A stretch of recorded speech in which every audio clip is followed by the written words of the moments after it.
Hoje vamos analisar uma das principais empresas de aquisição, locação, venda e operação de imóveis comerciais aqui do Brasil. Então, se você está em dúvida sobre investir ou não na Sim PropTech, a antiga Cyrela Commercial Properties, esse vídeo pode te ajudar. Lembrando que essa é minha análise de fundamentos e não é uma recomendação de compra ou venda de ativos. E não importa de horário quando você está vendo esse vídeo, eu sou o Denis e agora vamos analisar a Sim PropTech. E nesse vídeo eu vou trazer uma breve história da Sim, dados da bolsa de valores, fontes de receita, resultado mais atualizado, histórico da sua receita, lucratividade, fluxo de caixa e, claro, seu endividamento. Sendo que no final do vídeo eu faço um checklist resumindo a nossa análise toda e também passo a minha opinião pessoal sobre investir na Sim. Então fica até o final do nosso vídeo. Aí o foco dessa análise é exclusivamente os resultados da companhia, então eu não vou entrar aqui nos ruídos de curto prazo no mercado e vou me ater somente aos resultados da Sim. E se você gosta desse conteúdo sobre análise de empresas da bolsa e se eu conseguir te ajudar ao longo desse vídeo, considere se inscrever no canal aqui embaixo para não perder nenhuma análise de empresas que eu trago semanalmente aqui no canal. Vamos começar então sobre uma breve história da Sim. Ela foi constituída a partir da cisão parcial da Cyrela em 11 de abril de 2007 e a Cyrela, por sua vez, foi formada por uma incorporação do grupo Cyrela pela Brasil Realty. E em decorrência dessa cisão parcial, a Cyrela transferiu para a Sim os ativos relacionados às atividades de incorporação e aquisição de edifícios corporativos e shopping centers também, bem como a administração dessas mesmas propriedades. E cada acionista da Cyrela recebeu uma ação da Sim para cada ação da Cyrela detida pelo respectivo acionista. E atualmente assim tem alguns controladores como a L Horn, não sei se é ele ou ela, L Horn, em algumas empresas também vinculadas a esse controlador, com 38,61% das ações ordinárias. Tem o Leo Krakowiak, eu acho que esse que é o nome mesmo, com 22,18% e restando 39% das ações em free float, ou seja, em livre circulação no mercado. Agora vamos aos dados da bolsa de valores. O nome da empresa é Sim PropTech SA, código de negociação SYNE3, CINE3, fundação 2007, setor de atuação é o financeiro e outros, segmento exploração de imóveis, segmento de listagem novo mercado, nível mais alto de governança, free float de 39%, um ótimo free float, e tag along de 100% e o valor de mercado atual dela, 656 milhões. Em relação às suas fontes de receita, a Sim compete com algumas empresas de shoppings como a Iguatemi, São Carlos, Lopes Brasil e até mesmo Multiplan, e também tem outras empresas aí. E ela tem a parte de aluguel de shoppings e edifícios corporativos e também faz a administração desses imóveis. Então ela oferece renda com a prestação de serviços e também ganha grana com a venda de imóveis. Só que a parte de venda de imóveis entra mais como um não recorrente para ela. E nos resultados do terceiro trimestre de 2022, a parte de locação de edifícios corporativos foi de quase 10 milhões, que representou um decréscimo, uma diminuição de 69,6% em relação ao terceiro trimestre de 2021. E a maior parte da receita vem da parte de locação de shoppings, com 48 milhões nesse terceiro tri, e um aumento de 3,8% em relação ao trimestre passado. Temos aqui também a parte de prestação de serviços com 11 milhões e a parte de estacionamento com 20 milhões, e ambos tiveram um aumento bem significativo em relação ao trimestre passado. E por fim tem a parte de vendas e incorporação que entram na receita, totalizando 91 milhões de receita nesse terceiro trimestre de 2022. Então um pouco mais da metade da receita vem da parte de locação e um pouco menos, a parte menor aí vem da parte de prestação de serviços e estacionamento. E tem ainda a parte de receita de locação e temos aqui quase 70% vem de shoppings, 23,1% vem da parte de edifícios classe A e 7,1% do AAA, que são aqueles edifícios mais de alto padrão. E o resultado financeiro dela, claro, vem pesando, vem impactando o lucro, finalizando esse terceiro trimestre com um resultado financeiro de 16,8 milhões negativos, e o acumulado dos últimos 9 meses de 2022 está em quase 90 milhões negativo, em 89,7 milhões. As empresas desse segmento se assemelham com os fundos imobiliários até mesmo no modo pelo qual eles apresentam esses índices de ocupação.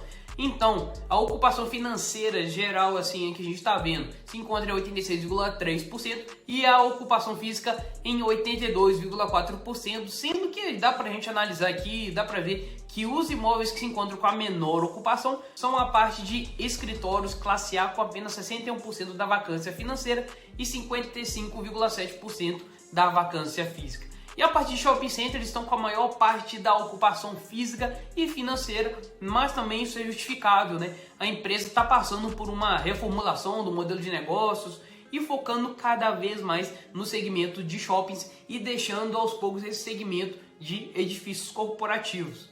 E esse terceiro trimestre, o EBITDA ajustado fechou em 33,4 milhões, com um decréscimo de 41,6% em comparação com o terceiro trimestre do ano passado. E já no acumulado dos 9 primeiros meses de 2022, o EBITDA encerrou com 104 milhões, que é 30% a menos que os 9 primeiros meses de 2021, isso se considerar os imóveis vendidos em 2021. E esses imóveis impactaram muito o resultado do ano passado, e já a gente vai entrar nesse assunto, porque foi a causa dos dividendos lá no alto, dividendos explosivos mesmo, da Sim em 2021. Agora, passando para nossa análise histórica horizontal, podemos ver que a Sim é uma empresa com uma boa margem, ficou um pouco mais baixa nos anos 2015, 2016 e 2018 mais precisamente, mas dá para ver que naturalmente as margens dela são um pouco mais altas mesmo. As barras azuis têm um lucro líquido da Sim que não saía do lugar há uns 10 anos, e essa é a verdade. Você pode até ver aqui que o lucro em 2011 foi mais ou menos a mesma coisa de 2020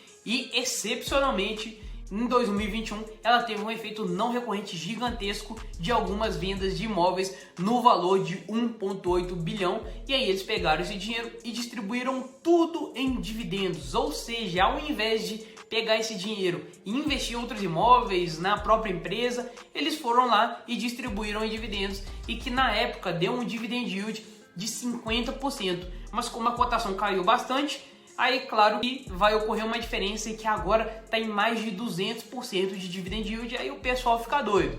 Eles até colocaram bem essas informações destacadas no resultado do quarto trimestre de 2021, justificando a transação imobiliária de 1,8 bilhões e distribuição de 1,2 bilhões em dividendos. E acaba que eu fiz até uma conta mais básica mesmo, considerando o histórico do EBITDA e considerando o EBITDA ajustado, já sem os não recorrentes das vendas e alguns outros descontos aí que deveria ter fechado em mais ou menos 49 milhões nesse quarto trimestre de 2021. Aí se a gente pegar e fazer uma conta de padaria, bem por alto mesmo, considerando o EBITDA dos 3 primeiros trimestres de 2021 e somar com esse EBITDA ajustado do quarto trimestre de 2021, que deu os 49 milhões, era para sim ter fechado 2021 com EBITDA médio de 310 milhões.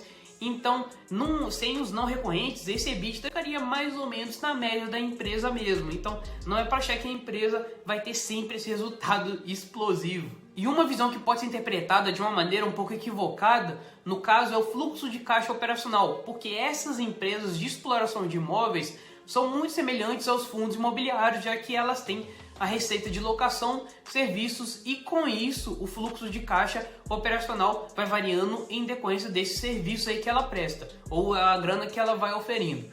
E nisso teve uma distorção mesmo em 2021, que a gente já sabe o porquê, mas no geral nos últimos 5 anos ela vem caminhando no positivo.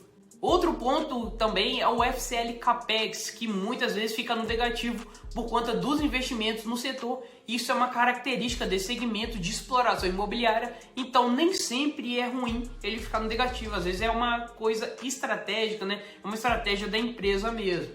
E no quesito endividamento, ele está até agora mais estável. Claro, já foi maior nos anos de 2014, 15 e 16, mas depois foi diminuindo um pouco até estabilizar nesses últimos anos. Esse terceiro trimestre de 2022, a dívida bruta fechou em 1,1 bilhão, que é menor em comparação com o segundo trimestre de 2022 e o terceiro trimestre de 2021. E por conta do não recorrente de 2021, acaba que o indicador de alavancagem dívida líquida e EBITDA fica distorcido, aí ele vai lá para baixo. Mas se a gente pegar um histórico de alavancagem, a gente já vê que assim já chegou a ficar 7 vezes relação dívida líquida e EBITDA, e apesar de estar menor do que antes, ela ainda assim continua bem alavancada se a gente desconsiderar esse não recorrente aí das vendas dos imóveis. Olhando a composição da dívida, com certeza o custo dela foi impactado pelo aumento da nossa taxa de juros, que dá para ver que a maior parte do indexador é o CDI. E antes da gente ir para o checklist final e eu passar minha opinião sobre investir na Assim, se você gosta de acompanhar essas análises de ações que eu sempre trago aqui no canal toda semana, já deixa seu like, se inscreve no canal também, porque isso ajuda bastante e nisso você também não perde nenhuma análise. Partindo então para o nosso checklist, primeira coisa que olhamos é a governança corporativa, e a Sim PropTech se encontra sim no novo mercado, que é o nível mais alto de governança. A Tech tem um bom free float de 39,22%, 100% de tag along, mas uma questão que pesa em seu desfavor para mim é a remuneração dos executivos, que é relativamente alta e a remuneração deles não para de aumentar, e mesmo com os lucros inconstantes da empresa, sendo que, claro, no ano de 2021 teve uma relação menor, né, se a gente pegar a remuneração dos executivos em relação ao lucro, mas foi por causa da venda dos imóveis, que a gente já falou aqui várias vezes. Outro quesito de governança que eu ficaria de olho é porque duas pessoas têm quase metade do controle da empresa, e nisso daí eu já ligaria a luzinha amarela. Segundo ponto, lucratividade. Os lucros da Sim não saem do lugar há mais de 10 anos. Pelo que já analisamos aqui, no ano passado foi o não recorrente que fez ela distribuir aquele caminhão de dividendos, mas eu acho muito difícil disso se repetir, e essa é a verdade. Terceiro ponto, geração de caixa. De 2016 para frente, o caixa operacional pelo menos tem ficado no positivo, e apesar dela não estar saindo muito do lugar, se a gente pegar um histórico bem maior. Quarto ponto é o endividamento. Apesar do endividamento não estar em patamares lá no alto como foi em 2015, 2016, 2017, que estava lá nas alturas, né? Ainda assim é uma empresa que atualmente se encontra alavancada. Agora vamos à minha opinião pessoal sobre investir na Sim PropTech depois dessa análise que a gente fez, e ela é uma das principais empresas na parte de aquisição, locação, venda e operação de imóveis comerciais no Brasil, focada, claro, em alta renda. E ela chamou bastante a atenção dos investidores pelos altos dividendos que ela distribuiu no ano de 2021, mas precisamente foram 1,2 bilhão em dividendos para uma empresa de um market cap de mais ou menos uns 600 milhões, chegando até um dividend yield maior que 200%. É claro, o povo ficou doido. Mas como vimos ao longo da análise, isso nada mais foi do que um não recorrente sobre aquela venda de imóveis, e que não vai se repetir tão cedo, e essa é a verdade, eu tenho que ser bem sincero aqui nas análises. O que a priori faz eu ficar de fora da empresa são 3 pontos principais. Primeiro, o lucro não sai do lugar há muitos anos, há mais de uma década. Segundo, é uma empresa bem alavancada com alto endividamento. E terceiro, a remuneração dos executivos é bem alta em relação aos lucros da companhia. E se eu conseguir te ajudar ao longo dessa análise, não custa nada você deixar o like, se inscrever no canal se ainda não for inscrito. Um grande abraço para você e até nossa próxima análise.